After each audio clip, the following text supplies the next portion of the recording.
আমার স্বামী আমার বাড়িওয়ালার সাথে সম্পর্ক, এটা আমি দেখা ভালাইছি। দেখা তারা 3 দিন আমার মারার চেষ্টা করছে। আমার জীবনের চেপটি আমি এখন কই গেলে পামু, কই গেলে আমার 3টা পোলাপান আমি রিস্তে থাকতে পারবো। আবার আপনারা সূক্ষ্ম বিচার দিয়ে দেন। আমার স্বামী আমার বাড়িওয়ালার সাথে সম্পর্ক, এটা আমি দেখা ভালাইছি। দেখা তারা 3 দিন আমার মারার চেষ্টা করছে, হাতে পায়ে বান্ধা মানে মারার চেষ্টা করছে। এই যে দেখেন মারার দাগ রয়েছে, এই যে গালেও আছে, পিঠেও আছে, চেষ্টা করছে। তারপরে আমি 999 ফোন দিয়ে যোগাযোগ করছি।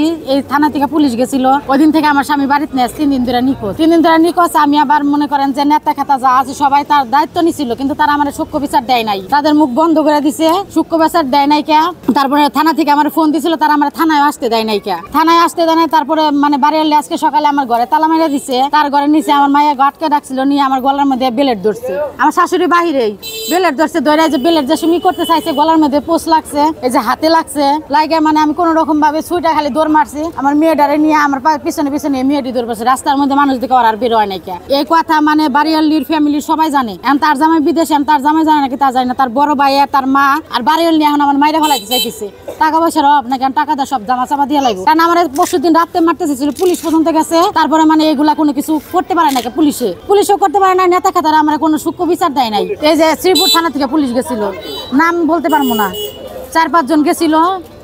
যাইয়া পরে আমার কোনো সূক্ষ্ম বিচার দেয় না, নেতা খাতারা কোনো সূক্ষ্ম বিচার দেয় না।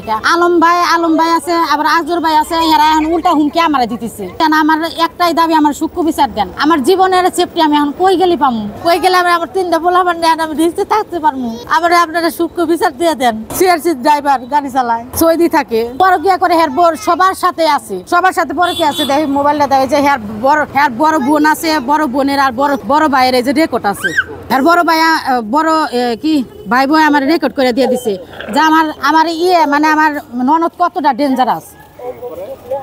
এই যে সব রেকর্ড দিয়ে দিছে। আপনি পুলিশের কাছে যাই এই রেকর্ডটা শোনাইবেন। পুলিশের কাছে আমি পরশুদিনও গেছিলাম, কালকে আসতে বলছিল, তারা আমরা আসতে দেয় নাই কে। নেতা খাতারা বাড়িওয়ালারা তারা আমরা আটকে রাখছিল, আসতে দেয় নাই কে। আমার শাশুড়িয়ারা আজকে আবার আমি আসছি, পুলিশ আমার সাথে রাগারাগি করছে। তারা আসতে বলছিল, অন্যায়টা আমার, আমি আসি নাই কে। এখন আজকে যে সময় আমার এই অবস্থা করছে, ওই সময় আমি পুলিশের কাছে এসে পরে সবকিছু খুলে বলছি। এখন তারা কি করব এখন আমি ওটা বলতে পারি না। এখন আমার লিখিত অভিযোগ তারা আগে মানে পরশুদিন দিয়ে গেছিলাম, যে এরকম ভাবে আমার মারপিট করে আমার স্বামী আর বাড়িওয়ালা মিলা। আমার এখন আপনারা কি করবেন ওটা বইলা দেন। এখন তারা বলছে যে আমরা কোনো প্রমাণ ছাড়া কোনো কিছু বলতে পারবো না। তাহলে ওই সময় আমি কি প্রমাণটা দিব আপনারা বলেন। আমার মারধর করছে, এই প্রমাণ দেখা, এই প্রমাণ হবো না। তাগো ভিডিও লাগবে, রেকর্ড লাগবে, এগুলো আমি পাবো কই? এখন আমি তো এগুলো দেখছি, দেখে তো আমার মাইরে ফেলাইতে চাইছিল। এরা কি কোনো বিচার হলে আমি এই রেকর্ড পাবো কই? না পুলিশও বিশ্বাস করে না, নেতা খাতারা কেউই না। এখন তাগের কথা ভিডিও করে রাখতে হবে। আমি ভিডিওটা কিভাবে করবো? আমি তো দেখার পরে তারা আমার মেরে ফেলাইতে চাইতেছে। এখন সর্বোচ্চ চাইতেছে আমি আমার সাথে যে অন্যায়টা হইতেছে আর আমি যোগ্য বিচার চাই। আমি যোগ্য বিচার চাই। আমি যদি আজকে মরে যেতাম, আমি 3টা পোলাপানের কি হইতাম? এই যোগ্য বিচারটা চাই খালি। আমার জামার নাম হুমায়ুন, আমার বিয়ে হয়েছে 11 বছর চলতেছে, জামালপুর। আমার স্বামীর বাড়িও জামালপুরি।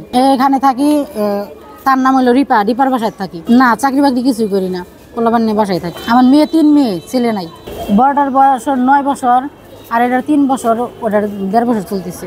হ্যাঁ থানায় গেছিলাম, থানা থেকে আমার এই হাসপাতালে পাঠাইছে। যে কাগজপাতি, ওই জায়গা থেকে কাগজপাতি নিয়ে আপনি আবার আসেন এই জায়গায়।